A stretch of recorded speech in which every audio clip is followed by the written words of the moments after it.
చలి ధాటికి ఏజెన్సీ జనం ఉక్కిరిబిక్కిరి అవుతున్న పరిస్థితి కనిపిస్తోంది. ఎప్పుడూ లేని విధంగా అంటే గత ఏడాదితో పోలిస్తే ఈ ఏడాది కనిష్ట ఉష్ణోగ్రతలు గణనీయంగా నమోదైన పరిస్థితి కనిపిస్తోంది. అరకు లోయలో సుమారుగా 12 డిగ్రీల నమోదైన పరిస్థితి అయితే రోజు రోజుకి మారుతున్న పరిస్థితి కనిపిస్తుంది. ఎక్కువగా కుంతలం అనే ఏజెన్సీ ఏరియాలో కనిష్ట ఉష్ణోగ్రత 6 డిగ్రీలుగా నమోదైంది. ఏజెన్సీలో ఈసారి చలి తీవ్రత విపరీతంగా ఉండడం వల్ల దీన్ని ఎంజాయ్ చేసేవాళ్ళు పర్యాటకులు, ఇది పర్యాటకుల సీజన్, ఇది డిసెంబర్ నుంచి మళ్ళీ ఫిబ్రవరి వరకు ఇది పర్యాటకుల సీజన్గా ఉంటుంది కాబట్టి భారీ ఎత్తున పర్యాటకులు వస్తున్న పరిస్థితి కనిపిస్తూ ఉంది.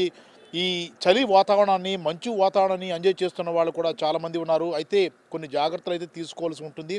మొత్తం మీద చూసుకుంటే అరకు వాతావరణం అంతా కూడా కొత్త అందంతో ఫరడి వెళుతోంది. దాన్ని చూసేందుకు రెండు కళ్ళు చాలవని చెప్పాలి. అరకులో ఈసారి వాతావరణం ఎలా ఉంది, ఇక్కడ అందాలు ఏ రకంగా ఉన్నాయి, పర్యాటకుల రద్దీ ఏ రకంగా ఉందో తెలుసుకునే ప్రయత్నం చేద్దాం.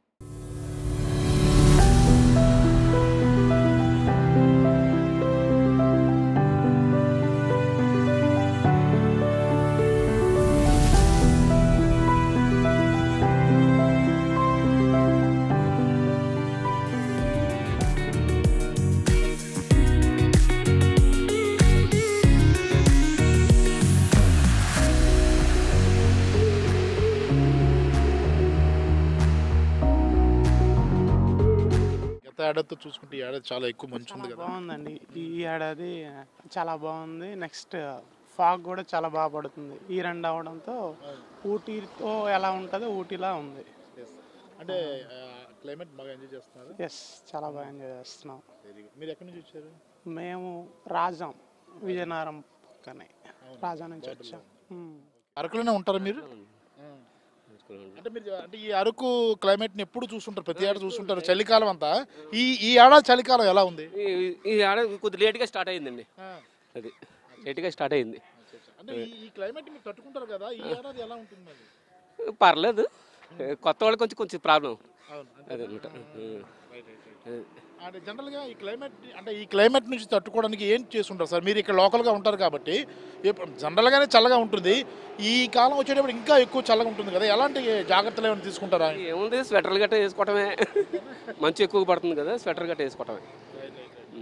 టూరిస్టులు ఈసారి ఎక్కువ వచ్చే అవకాశం ఉందండి. లాస్ట్ వీక్ నుంచి స్టార్ట్ అయింది, ఎక్కువ స్టార్ట్ అయింది. అసలు ఖాళీ ఉండట్లేదు అస్సలు. రోడ్లు కానీ, ఏ హోటల్స్ కానీ, పాన్ షాప్ కానీ, ఎక్కడ ఏది ఖాళీ ఉండట్లేదు. ఓకే సార్, అంటే మీరు కూడా అందరితో పాటు మీరు కూడా ఎంజాయ్ చేస్తున్నారు. అది పక్క షాపే మాది, ఫోటోగ్రాఫర్.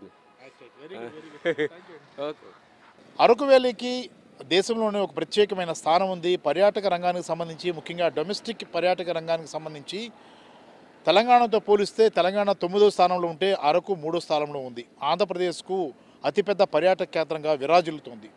ప్రతి సంవత్సరం డిసెంబర్ నుంచి ఫిబ్రవరి వరకు పర్యాటకుల సంఖ్య గణనీయంగా ఉంటుంది. ఈ ఏడాది కూడా విపరీతమైన పర్యాటకుల తాకిడి పెరిగింది.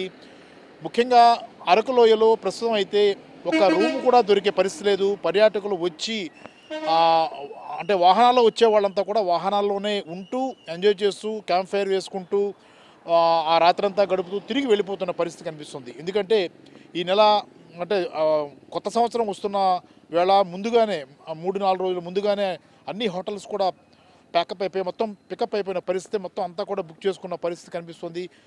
గత వారం లాంగ్ వీకెండ్ కావడంతో మొత్తం అంతా జనం అంతా కూడా ఇక్కడికి వచ్చేసారు. దాంతో అరకంతా కూడా పర్యాటకుల రద్దీతో కిటకిటలాడుతోంది. ఏ చిన్న రూమ్ కూడా దొరకని పరిస్థితి అయితే కనిపిస్తుంది. అరకు రోడ్లు ఉదయం 6:30 గంటల నుంచి జనంతో, ముఖ్యంగా పర్యాటకులతో కిక్కిరిసిపోతున్న పరిస్థితి కనిపిస్తుంది. హోటళ్ళు కళకళలాడుతున్నాయి. ఈసారి గణనీయంగానే పర్యాటకులు వచ్చే అవకాశం ఉందని టూరిజం శాఖ భావిస్తూ వస్తుంది. అయితే దానికి అనుగుణంగానే మనం చూసుకుంటున్నాం. కేవలం ఈ 3 నెలల కాలంలోనే కొన్ని కోట్ల రూపాయల వ్యాపారం జరుగుతుంది. అలాగే కొన్ని లక్షల మంది పర్యాటకులు అరకు వస్తారు. దేశంలో ఉన్న ప్రముఖ పర్యాటక కేంద్రాలతో పాటు అరకును కూడా ప్రాధాన్యత క్రమంలో ఆంధ్రప్రదేశ్ టూరిజంతో పాటు ఇండియా టూరిజం కూడా, ఆ టూరిజం విభాగం కూడా చూడడాన్ని మనం ఖచ్చితంగా గుర్తించాలి. కాబట్టి ప్రస్తుతం అయితే అరకు అందాలను చూడడానికి ఖచ్చితంగా రావాల్సింది. ఈ నెలలో, వచ్చే నెలలో వస్తే అరకు అందాలను చాలా దగ్గర నుంచి చూడొచ్చు. ఇక్కడ ఉండే ఈ మంచు ప్రదేశాలతో పాటు ప్రత్యేకమైన ప్రదేశాలు, పర్యాటక ప్రాంతాలతో పాటు ఈ మంచు కురిసే సమయంలో మనం చూసే ఎంజాయ్మెంట్ ఎలా ఉంటుందంటే అది మాటల్లో చెప్పలేం, అది కళ్ళతో చూడాల్సింది. అరకు సూపర్ ఉందండి. 2 డేస్ నుంచి ఒక దాదాపు 4:30 నుంచి లేస్తున్నాము. నిన్న అయితే ఒక వ్యూ పాయింట్ ఉంది సార్. ఓకే. ఇక్కడ దగ్గరలో ఉన్నాయి 15 కిలోమీటర్స్. మటగర పేట్ సరిగా రాదండి, అక్కడికి వెళ్ళినాము. సూపర్ ఉంది సార్ క్లైమేట్. మళ్ళీ ఇక దాని తర్వాత అక్కడ నుంచి బుర్రా కేవ్స్, దాని తర్వాత గంట వాటర్ ఫాల్స్. దాదాపు 6-7 అయిపోయింది, వచ్చేసాము. ఇంకా పడుకున్నాము. మళ్ళీ మార్నింగ్ వాక్ కోసం మిస్సెస్ అన్నది వచ్చాము. సూపర్గా ఎంజాయ్ చేసాము. అక్కడ టీ తాగినాము. బాబు కూడా అసలు ఏం తినట్లేదు కానీ క్లైమేట్లో మంచి ఎంజాయ్ చేస్తున్నాడు. అసలు హైదరాబాద్లో ఉండేటప్పుడు అసలు అల్లరు, కానీ ఇక్కడికి వచ్చిన తర్వాత అసలు సైలెంట్గా ఫస్ట్ టైం నేను చూసాను. చాలామంది అంటారు అటు ఇటు వెళ్తాం, కానీ ఇదే మన చెప్పాలంటే ఊటీ అంటే నార్త్లో ఇప్పుడు ఎలా ఉంటుంది కదా, షిమ్లా కంటే తక్కువ ఏం లేదు సార్. చూడండి మీరే, ఎన్వైరన్మెంట్ అసలు ఏం కనిపించట్లేదు సార్. చాలా బాగా ఎంజాయ్ చేస్తాను సార్. అదే మేడం, మీరు ఎలా ఎంజాయ్ చేస్తారండి క్లైమేట్ని? అంటే మన కొత్తగా ఉంటుంది అంటే అక్కడ క్లైమేట్కి ఇక్కడ క్లైమేట్ తేడా ఉంది కదా, ఎలా ఎంజాయ్ చేస్తారు 2 డేస్ నుంచి? చాలా బాగా ఎంజాయ్ చేసాం. అంటే ఇక్కడ ఇట్లా స్నోఫాల్ ఇవంతా మేము చూడలేము హైదరాబాద్లో ఉంటే. ఇక్కడ నార్త్ సైడ్ తను అన్నట్టు షిమ్లా, మనాలి వాటన్నిటికంటే అసలు ఏమీ తక్కువ లేదు. చాలా బాగుంది నిజంగా. ఆంధ్ర ఊటీ అని అంటారని విన్నాము, బట్ లైవ్గా ఇప్పుడు చూస్తుంటే చాలా చాలా లైఫ్ ఎక్స్పీరియన్స్ అంటారు కదా, అలా మా బాబు కూడా చాలా చాలా ఎంజాయ్ చేస్తున్నారు. ఈ వెదర్ కానీ, క్లైమేట్ కానీ, ప్లేసెస్ కానీ. ఇక్కడ లోకల్ జనాలు కూడా చాలా మంచి వాళ్ళు, ఇన్నోసెంట్. మేము అసలు ఎక్కడ చూడలేదు. ఈ రోజులో చాలా కమర్షియల్గా అలా ఉంటారు కదా, బట్ చాలా హెల్ప్ఫుల్గా, ఇన్నోసెంట్గా, మాకు ఏ అడ్రస్ తెలియకపోయినా చాలా హెల్ప్ చేసి చాలా బాగా చేస్తున్నారు. ఫస్ట్ టైం వచ్చామని రాకుండా మళ్ళీ మళ్ళీ రావాలనిపించేలాగా ప్రతి ఇయర్ హాలిడేస్కి వచ్చి ఎక్స్పీరియన్స్ తీసుకోవాలనుకుంటారు, రావాలనుకుంటారు. చాలా బాగుంది. చెప్పండి మీ ఎక్స్పీరియన్స్ ఎలా ఉంది? 2 డేస్ ఉన్నారు కదా, మీరు కూడా చూస్తారు కదా. 2 డేస్ ఉన్నాము. అండ్ ఇక్కడ వనజంగి లంబసింగి వెళ్ళలేని వాళ్ళు మాత్రం మడగాడ దగ్గర వ్యూ పాయింట్. ఎవరైనా అంత దూరము ట్రక్కింగ్ ఎక్కువ చేయలేని వాళ్ళు తప్పకుండా వెళ్ళాలి అక్కడికైతే. అంటే క్లౌడ్స్ ఆ వ్యూ అనేది ఎక్స్పీరియన్స్ చేయాలంటే వనజంగి లంబసింగి చాలా చాలా కష్టం కొంచెం వెళ్ళడం, ఓల్డ్ ఏజ్ వాళ్ళైనా ఎవరైనా వెళ్ళడం. కానీ ఇది మాత్రం చాలా ఈజీ.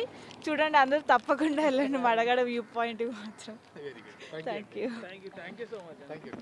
అరకు ఎప్పుడు చూసినా కొత్తగా ఉంటుంది, ప్రతి క్లైమేట్కి రకరకాల కొత్త అందాలతో కనిపిస్తుంది. ఈసారి మీకు ఎలా ఉంది ఈ వింటర్లో? సార్, ఈ వింటర్లో మేము వచ్చేసరికి నైట్ 11 o'clock స్టార్ట్ అయ్యామండి. మొత్తం ఇక్కడికి వచ్చేసరికి 1 hour అయింది, అరౌండ్ 1 hour అయింది. రూమ్స్ అయితే ఎక్కడ చూసినా అవైలబుల్గా లేవు. కార్లో పడుకున్నాం సార్, కార్ ఆపేసి మధ్యలో. మా ఫ్రెండ్ మీ అందరం ఒక 5 members వచ్చామన్నమాట. కార్లో పడుకుని ఇప్పుడు లేచాం.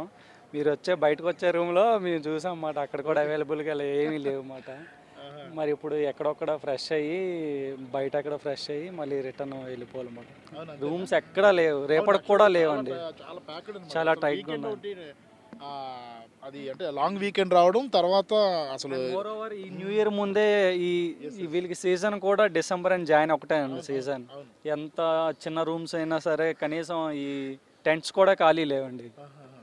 చాలా ఇబ్బందిగా పడుతున్నాం అన్నమాట. మీరు ఎలా ఎంజాయ్, అంటే ఇది కూడా ఒక ఎంజాయ్మెంటే కానీ ఒక ఎక్స్పీరియన్స్ అండి. చాలా అంటే ఇది మాకు అలవాటు అయిపోయిందిలేండి. వస్తూ ఉంటాం, లైక్ వీకెండ్ డ్రైవ్కి వచ్చినట్టు వస్తూ ఉంటాం. జస్ట్ వచ్చి కార్లో స్టే చేసి అలా డ్రైవ్ ఉండి క్యాంప్ ఫైర్ ఉంటే చూసుకొని వెళ్ళిపోతూ ఉంటాము. జస్ట్ ఈ చలి ఎక్స్పీరియన్స్ చేయడానికి వస్తూ ఉంటాం, అంతకుమించి ఇంకేముంటుంది ఇక్కడ. అంటే యాక్చువల్గా ఈసారి ఎలా ఉందండి చలి క్లైమేట్? అంటే మనం ప్రతిసారి మీరు వస్తుంటారు కదా, ఈసారి బాగుందండి. లైక్ యూ కెన్ సీ ఇప్పుడు డైరెక్ట్గా చూడొచ్చు. ఇప్పుడు ఆల్మోస్ట్ 0-1-2 degreesలో ఉండొచ్చు. సో ప్రతిసారి ఇది season, actually peak season. Before Sankranti మనకి ఇది ఉంటుంది. సో మనది అరకు అనగా, అనంతగిరి అనగా, లైక్ పాడేరు వచ్చేసి, లంబసింగి, ఈ 4 places అందరూ ఎక్కువ ప్రిఫర్ చేస్తూ ఉంటారు. సో ఇది right time actually to visit. Different experience మీది ఇప్పుడు. అవును, అండ్ ప్రతిసారి ఇది మాకు అలవాటు అయిపోయింది యాక్చువల్లీ. చాలాసార్లు వస్తూ ఉంటాం ఓన్లీ వెహికల్లోనే స్టే చేసి. అంటే ఈ టైంలో ఇప్పుడు ఎక్కడ రూమ్ స్టేస్ కూడా దొరకట్లా. మామూలుగా దొరికితే ఎప్పుడైనా స్టే చేసి 2-3 days ప్లాన్ ఉంటూ ఉంటాం. బట్ ఓవర్ నైట్ ఒక డ్రైవ్కి వచ్చి వెళ్ళిపోతే మాత్రం ఇలా వచ్చి క్యాంప్ ఫైర్ అది ఎంజాయ్ చేసి వెళ్ళిపోతాం.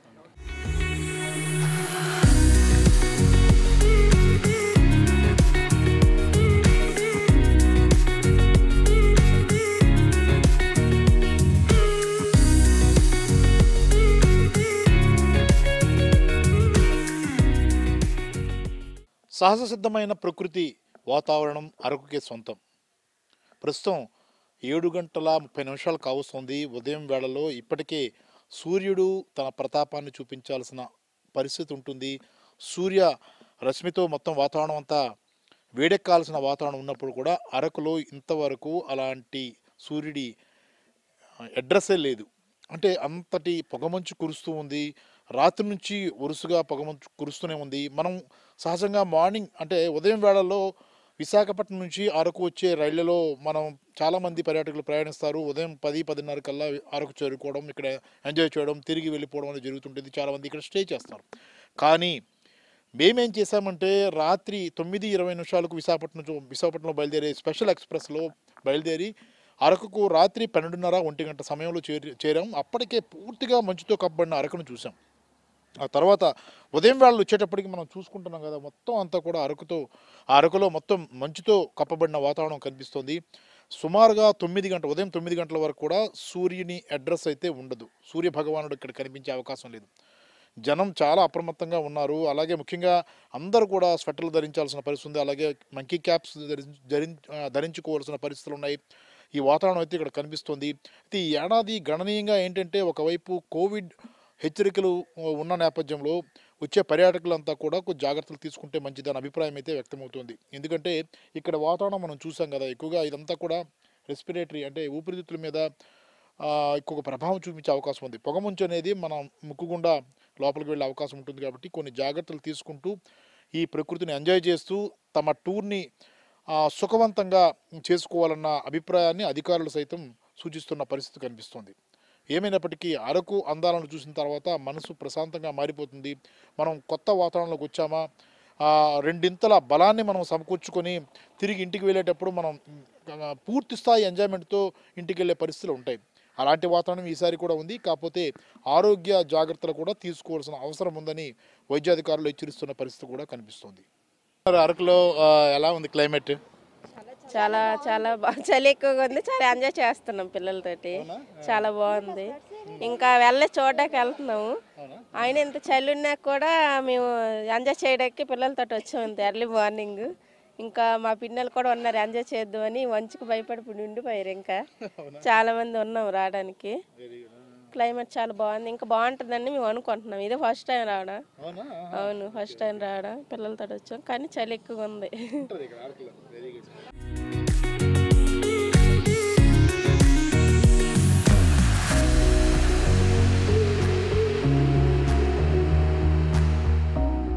ఎలా ఉంది క్లైమేట్? చూసారు అరకంత ఎలా ఉంది? బాగుంది. చాలా బాగుంది. ఏం బాగుంది?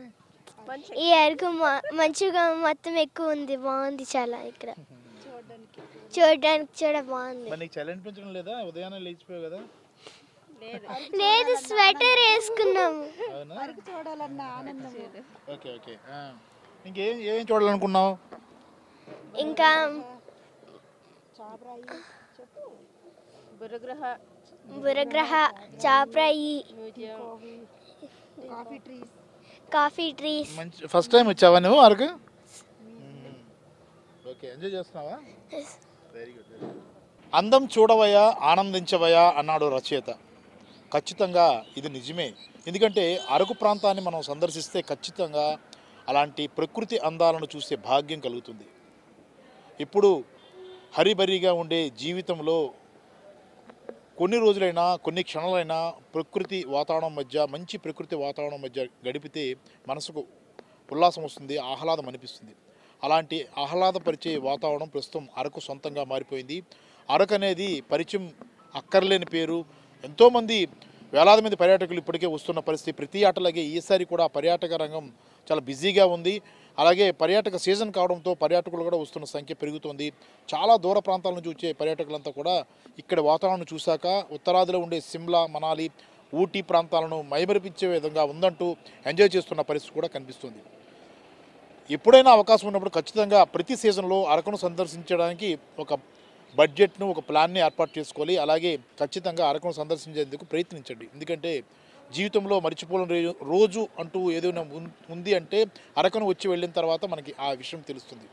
మొత్తం మీద ఈ పర్యాటక సీజన్ కూడా ఆంధ్రప్రదేశ్ ప్రభుత్వానికి సిరులు కురిపించే విధంగా ఉందని చెప్పాలి. అయితే మరిన్ని సౌకర్యాలు ఏర్పాటు చేస్తే ఇక్కడ మరింతగా ఆదాయం వచ్చే అవకాశం ఉంటుంది. ఆ రకంగా ఇప్పటికే ప్రభుత్వం చర్యలు తీసుకుంటుంది. రానున్న కాలంలో అవన్నీ కూడా పూర్తి స్థాయి అందుబాటులోకి వచ్చే అవకాశం ఉందన్నది కూడా తెలుస్తుంది. మొత్తం మీద అరకు పర్యాటక కేంద్రం ఒక అద్వితీయంగా చాలా గణనీయంగా పర్యాటకుల సంఖ్యతో కళకళలాడుతున్న వాతావరణం అయితే కనిపిస్తుంది. కెమెరామెన్ మూర్తితో ప్రసాద్, ఐడ్రీ మీడియా, అరకు.